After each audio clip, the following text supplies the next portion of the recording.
We've been blissfully sort of unaware of Brexit for about a week. We haven't talked much about it, but it's starting to kind of creep back into the conversation, and I suppose you guys are all gearing up for your return to Parliament on the 7th. Absolutely. I think everybody's been gladly taking a bit of a break for a few days about it. But I think people are rightly going to be asking, as everybody goes back to work on the 2nd, first question is, why are we as MPs all still off? Nothing has changed, as you just said. And reality is we should be back in Parliament the first possible day, getting on and making some decisions about this. And I think the only way through this is going to be obviously to put the question back to the people in a people's vote, because clearly Parliament is so divided that we're not going to be able to find a way forward, and I certainly can't see us accepting the deal that Theresa May has put forward. The problem is, of course, though, Stephen, is that it's so divided in Parliament that you can't even decide on whether or not to have a second referendum. And even your own leader, Jeremy Corbyn, has ruled that out. So there's not a lot of chance of you getting that to happen, is it? No, he hasn't ruled it out, actually. I mean, Labour Party has been very, very clear. I mean, we agreed at our conference back in Liverpool back in the autumn, we agreed that we would look at what the deal came back. If it didn't meet the test, we would vote against it, and then we'd obviously like to see a general election. I'd like to see the Tories taken out of power for all sorts of reasons, not least their handling of Brexit. But if that's not possible, then we need to put it back to the people in a public vote, because that's going to be the only way to get past this impasse, get past this chaos, and get past this crisis. And the reality is, I think, is whether people voted leave or remain originally, and I've got a lot of friends and family who voted leave in good faith. Nobody voted for the kind of chaos and the crisis that we're seeing. And you only seen the news in the last 24 hours of millions of pounds being spent on awarding ferry contracts to companies who have never run a ferry in their life, and that just shows you the kind of absurdity that we're in now and the mess the government has taken us into. Well, I mean, there's no reason why you can't run a ferrying company just having never done it before. I mean, what's the big deal? You just put people on a boat and send them around. I mean, we've got the migrant crisis going on at the moment. I mean, you don't need a ferry; you just get into a dirigible and head over to Dover. Just rock up with a rowboat and stick some lorries on top of it. I mean, what an absurd situation, and that just shows you the kind of nonsense that the government has led us into. And you look at another issue. Look at the situation with policing. I mean, I sit on the Home Affairs Committee. We scrutinise what goes on there. The government has spent nearly now £1 billion in the last 3 years on preparing for No Deal Brexit. Preparing this IT system to register the 3 million EU nationals who live here already. That money could have been better spent, I think, on the police. I've got the police crying out for more resources in my community, and we could have had thousands of more police officers on the street, and instead they're wasting the money on Brexit. Yeah. Now let's go back to this idea of the second referendum, because of course there will be those out there, and many of them in your own party, who will say, well, hang on, we've already had a referendum. The people have already decided what to do. They want to leave the European Union. So what on earth makes you think that you should ignore that particular decision and have another go? Well, I can tell you why. Because democracy doesn't just happen on one day, and actually, can you not get something a bit more fresh than that? That's been trotted out for ages. No. But the argument hasn't changed. I mean, I look at what my constituents are telling me. 80% of them contact me. I've had thousands and thousands of emails and messages and contact, and including from many people who voted leave. And the fact is that quite a number of them have changed their mind. Really? And certainly, I don't know anyone whose mind has been changed. Well, you might not, but I certainly do. And I've had people come into me in Parliament. I had 2 people come and see me just the other week from one of my strong leave voting areas, who came up to me and said, you know what, we were lied to, we were conned. We want a chance to have a say about this deal. But we're not counting the people that work for you, Stephen. Here's the thing: the bottom line is, right? No. With the greatest respect, these were people. No, but listen, from the heart of. Yeah, but listen, if you're going to use the argument that democracy changes and people change their minds and all of that, that's all very well. However, in a general election scenario, you still elect the government that wins the election before you decide to have another vote to change the minds of those who may wish to see them out. You don't change everybody's mind before you've actually empowered those who were the winners in the first place, and you change it then. Well, absolutely, but that's the fact. We've had a general election since the referendum, and what was first and foremost in that election? Brexit. And who lost their majority? Who won the? Sorry, Stephen. Who won the election? The Tories. They won the election. The reason why we're in the mess. So you want to redefine the word "win"? Do you? No. The reason why we're in the mess we are right now is that the Prime Minister lost the ability to actually govern without being able to reach out across Parliament and find a way forward. And she's done exactly the opposite. She's basically been sort of held hostage by a group of extremists in her own party. Instead of reaching out and finding a way to unite the country and take us forward, she's gone down a particular route which has left nobody happy. I mean, I don't think there's anybody, whether you're a Leaver or a Remainer, who thinks what she put forward is a good solution to the situation. And that's why we're in the mess that we're in. And if we can't get an election, because, turkeys don't vote for Christmas, we're in the festive season, then you're going to have to find a way through this. And I think the only way is going to be to say, put this back to the people, let them say, do you want to leave with the deal that she's put forward? You show confidence, Prime Minister, put that to the public. And if not, stay with the deal that we've got. It's pretty. So you want there to be a Remain option on the referendum? I certainly think it should be there. I think there's a big, genuine debate to be had about what the question should be and what options there should be. And I think people rightly, if they want to still leave and they look at what they've got, fair enough, and let's make it legally binding so we don't have this debate. But why would we believe you, Stephen? Because you had this already once before, and then you didn't want to stick by the way that the people voted. So why would anybody trust you to make the second referendum work any better than the first one?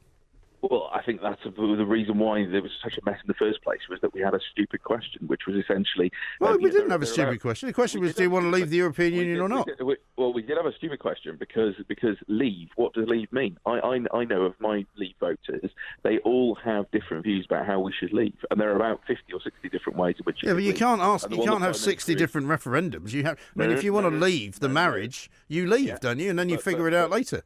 Look, I'm a trade unionist, right? What do trade unions do? They go off and they decide what they want to do. They go off and they negotiate a deal, and then they come back and put that to their members, right? And then they let the members vote. And then they let the members vote. And then when the members have voted, they abide by what they voted. They don't go, we don't think you knew what you were voting on. Let's do it again. No, absolutely. But I tell you what, they don't just have one vote and then go, well, just like it or lump it, whatever deal we've negotiated. They put it back to the people and let them decide whether they want to go through with what they've decided. And I think the facts have changed so much. People see these billions of pounds wasted. They see no new money for the NHS. They see all the promise of trade deals being a complete fantasy. They see millions of pounds being awarded to companies that have never run a ferry in their life. I think a lot of people are looking at this and saying, do you know what? This is not what I voted for. I didn't vote for this chaos. I didn't vote for this mess, and I want to have a chance to have a say. Well, let me tell you what I find. And I talk to a lot of people, obviously doing a radio show every day, and we see a lot of tweets, we see an awful lot of messages coming in, emails, etc. Most people are fed up to the back teeth of talking about Brexit. Most people are actually of a mind to just get on with it, whatever it is. Most of the views that I hear are from people saying, why can't these bloody politicians just get on with it? I completely agree, and that's why we've got an absurdity. They don't want another referendum. No, well, that's absolutely not the case, because yes, it is the case. No, absolutely all the polling. Please don't tell me about polling. The polling said that Leave was going to lose. Right. Okay. Well, you tell me then. I've had 1,000 emails. You keep telling me you've had 1,000 emails, Stephen. I don't believe you. Well, it's an absolute truth. You can't call me a liar on air. I'm not calling you a liar. I just say I don't think you've got 1,000 emails. You just told me you had two people come to see you. No, two to 1,000. That's quite a big gap. So you want to tell me my constituents have changed their mind? Are stupid? No, they haven't. I'm not saying anything about your constituents. All I'm saying is that people like you, Stephen, who want to have a second referendum, use images, use words, and use evidence which we can't see. So I have no way of knowing whether what you're saying is right. I would be happy to publish, many examples. Well, why don't you? Messages. Let's do it. I have. Let's do it. I've put plenty of them up online. And I can tell you, and I can tell you that this is the message that MPs and others are getting from all their constituents across the whole country, and that is why areas like Wales that originally voted to leave are now saying they want to stay. Areas like the North. Where's the evidence for that? There is no evidence for that at all, Stephen. Come on. You're telling me now that Wales wants to remain in the European Union? Yeah, there's poll after poll after poll after polls mean nothing. You can. This is the classic argument, which is that the facts don't matter anymore. The facts do. No, the facts do matter. There's only one fact that matters, Stephen. The one fact that matters, which you wish to ignore, is the fact that we've already voted to leave the European Union. That's a fact. No. You want to ignore that fact, do you? No, I don't want to ignore that at all. Well, you seem to be. What I want to say, what I want to say is that basically, you can't just choose to take the facts just on one day and ignore the facts for the rest of the year. If that's the case, we should never have elections. You should elect a government. Yeah, that's a great great. That's the best idea you've had all morning. We'll have a dictatorship for decades. I mean, that's a nonsense. Even listen, Stephen. Even your own party, Stephen. Even your own party doesn't agree with you. Jeremy Corbyn does not want a second referendum. That's absolutely not the case. That's not what the Labour Party is. Sorry. So when he said he didn't want to have one, when Keir Starmer said he did, that was incorrect. When was that? The Labour policy is very, very clear about what it is. It says that he was asked on television, "Do you think we should have a second referendum?" And he said no. When was that? Just before Christmas. When was that? Just before Christmas. You prove that to me. Prove it? Well, he was on TV. What do you want me to do? You want me to play you the Andrew Marr interview? Well, you don't want me to show you what my constituents are saying. Look. Well, I've just told you that Jeremy Corbyn doesn't want one. Are you telling me he's lying? Well, I'm telling you, the Labour policy is very, very clear. It was agreed by our party in the autumn, and it's very, very clear. We would vote on the deal. If we didn't accept the deal, we'd want to call for a general election. If we can't get a general election, then the issue should go back to the public in a public vote. That's as clear as day, and it's there in writing, and you can look it up right now on the internet if you want to. That's the fact. And the reality is that as people are looking at the facts about this, they're seeing that it's not what they were promised. And I as I say, my friends, family, relatives, constituents of mine voted Leave in absolutely good faith. Right? They voted, and they thought they were going to get. What percentage of your constituents? What percentage of your constituents voted to leave? It was about 42% voted to leave. And how many voted to remain? Absolutely many of them, but the opposite number, obviously. So 58. So not obviously. No, some people abstain. I don't know. I was asking you. Well, no, this is the total number. So, and I have repeatedly spoken to those people over the last few years and listened to their views changing. I've met people from up and down the country who changed their mind the day after the referendum.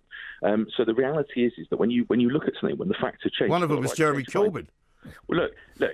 Are you telling me if you absolutely sure you were going to go and buy a house right in the street, you got the deposit ready, you got the mortgage ready, and you got the survey done, and then you discovered the house was absolutely riddled with damp and falling apart and was a wreck and was going to cost you $100,000 more? What's that got to do with leaving the European Union? Sorry, Stephen, I don't see the analogy. No, I don't see the analogy. What makes you think that Britain without the European? Hang on, Stephen. What makes you think that Britain without the European Union is akin to a house riddled with damp and dry rot? I think that's a very unfortunate comparison. No. I think it's a very relevant comparison because we're spending billions of pounds and millions of pounds on ferries that don't exist. You seem a bit obsessed with the ferries. Why are you obsessed with the ferries? Well, do you think we should be spending 40 million quid on? I don't think we should spend as much money as we spend on the bloody Parliament, Stephen, on people like you. But that's not the issue. The issue is we voted to leave the European Union, and we need to leave. Simple as that. I didn't even vote to leave the European Union, but I believe in democracy, unlike you. No. You just don't believe in democracy going on other than one day. No, I do. You can have another referendum after we've left if you want to rejoin. But you can't have another referendum before we leave, having voted to leave, before you want to leave. Okay, so we had a referendum to join, but you wanted to change the result of that. So that shouldn't have happened either. What are you talking about? When did I ask to change the result of anything? Well, we had a referendum about staying in the EU. No, we had a referendum to join the Economic Community of Europe. Mm-hmm. Okay, the EEC. Mm-hmm. You might not be old enough to remember it. I do remember it, and I remember that nobody told me then that Romania was going to be part of it. Nobody told me then that Croatia was going to be part of it. Nobody told me that there was going to be an EU army put together. Nobody told me anything about freedom of movement of people that came from Syria into Germany who could then come to Britain. Nobody told me any of that, but I didn't complain about it and say let's reverse it. I just said, this is the way we are. This is how we have to live. You wanted to talk about facts earlier on, but two of the things you just said aren't true. Like what?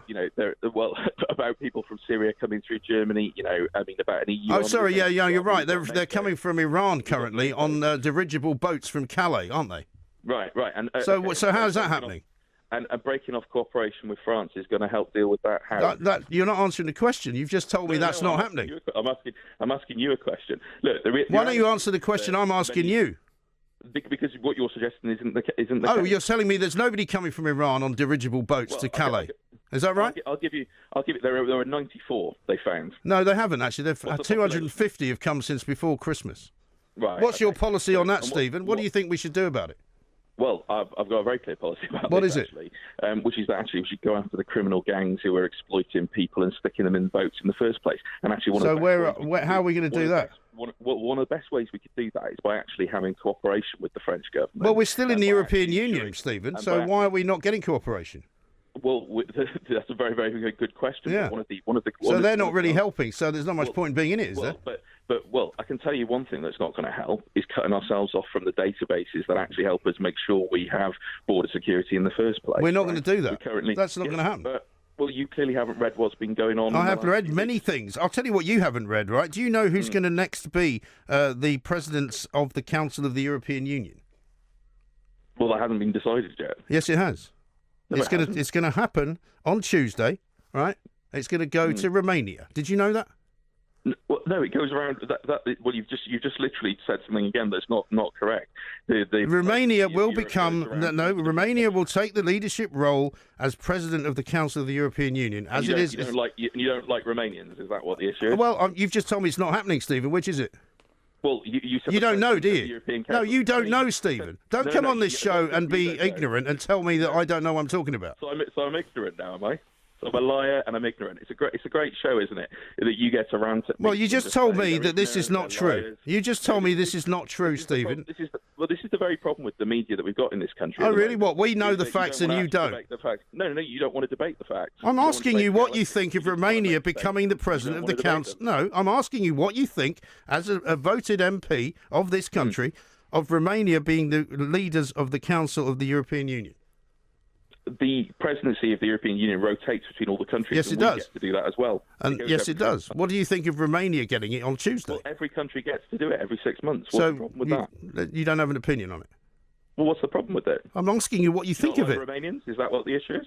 No, I love Romanians. I have a very, very nice bunch of Romanian friends. Why would you ask me that question? So what's the problem? I'm asking you what you think. You are an elected representative of the people. I pay your wages. I think you should answer the question. It changes every 6 months. There's no problem with that. Britain gets a chance to chair it every. Do you realise that they are currently at loggerheads with the European Union over some of the policies that they are currently conducting inside their own country? Well, so is Britain at loggerheads with some of the policies. Everybody gets a chance to have a say. That's democracy, right? The actual. Oh, right. So when we have democracy, when it suits you, well, we've had our say. We want to leave the European Union, okay? So why can't we? Democracy is an ongoing process, and I think people should have the chance. Right, okay. To look at the deal that's been. No, people should have the chance to have a look at the deal that's been put forward, which nobody wants, by the way, whether you're a Leaver or a Remainer, and say, do we want that? Or do we want to stay with the deal that we've got? If people want to leave with whatever Theresa May has put forward, I think about 18% of the public currently want that, then she'll get the result that she wants. If she doesn't, then there are other ways forward. And I think that's democracy, is allowing people to look at the facts instead of if for example in your second referendum scenario, the Remainers win, can we have a third referendum, please? Well, actually, this would be the third vote. Well, can we have a fourth one then? Well, look, I'm not afraid of more democracy. Or no? Should we just keep having referendums until we all drop dead? It seems that you're afraid of democracy. You're afraid of putting this issue back. I'm not afraid of anything, mate. Mate, I am not afraid of anything. So why are you against it? What am I against? Yeah. Why are you against? What are you asking? What are you saying? What are you saying? I'm against exactly. You don't want to let the people have a say on this? No, the people have already had a say, Stephen. They've already had one. No. They didn't vote for this chaos. People did not vote for this. They voted to leave the European Union, Stephen. And what does that mean? It means leaving. That's what it means. It means, when you walk out the door, you're leaving. When you walk through the door, you're arriving. This is a very simple process. Leaving, staying with the trade arrangements in place. Doesn't matter. Security Doesn't matter. Doesn't matter. Just throw it all out the door. No, just do what the people told you to do, Stephen, for heaven's sake. Why can't you do that? What does that mean? It means do your job, Stephen. Do what you're told. Look, if all radio hosts want to do is rant at people, shout at people, tell them they're stupid, tell them they're liars, that's the kind of debate that we're getting into in this country. You're the one that doesn't. The debate's finished. The debate's over. I'm not the one who's been shouting and who's been ranting and calling the other person a liar and ignorant and everything else that you called me this morning. The reality is that most of my constituents, the people I speak to, have a lot more sense. Thousands. I look forward to you posting all their views because it's where you can prove me wrong. I will happily do that, and I will prove. Well, let's do it. The reality is that that's what they're telling me, and I'm listening to what they're saying because I am their representative, and I do listen to what they think, and that's the way I therefore vote because I actually listen to what my constituents. All right. say. So if your constituents tell you to just get on with the job and leave the European Union, you'll do that as well, will you? Well, some of them do, but the majority of them tell me not to. Okay. All right. Well, it's been a pleasure, Stephen. Have a lovely new year. and we'll see you on the other side. Stephen Doughty there. Not sure he knows exactly what he's doing. However, he is one of our fine MPs down at the House of Commons. He'll be back at work next week.